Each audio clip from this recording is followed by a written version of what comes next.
Aujourd'hui, les Américains arrivent avec des explosions et des bombes à retardement. Édouard, mon arrière-grand-père, écrivait tout ce qui lui arrivait, et là, on découvre l'année 1944. 16 avril.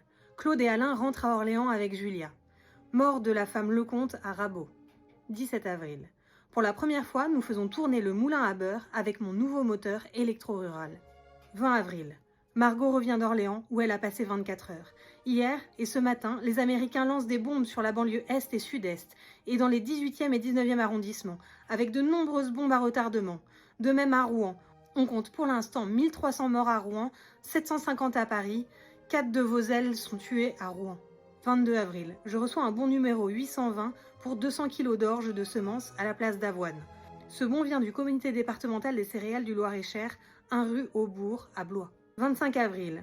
Je reçois de l'Office des fonds de fer acier de Blois un bon de 1706 kg pour acheter du fil de fer pour clôturer pour mes futurs moutons. Jeudi 27.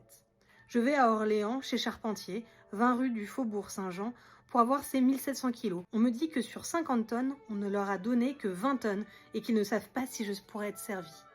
27 avril. Orléans, aujourd'hui 3 alertes. Depuis plusieurs jours, Juvisy ayant été bombardé, on a les plus grandes difficultés pour aller à Paris.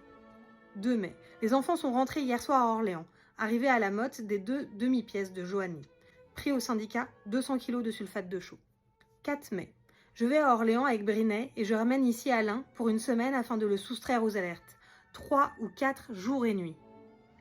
C'est vrai que ça doit être angoissant en tant que parent d'avoir ses enfants dans une autre ville où il y a des alertes et des bombardements sans savoir exactement ce qui se passe et surtout avec un téléphone qui est quasiment pas accessible comparé à notre époque.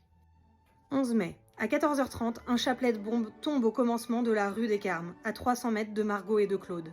Il y a près de 50 morts et 45 blessés.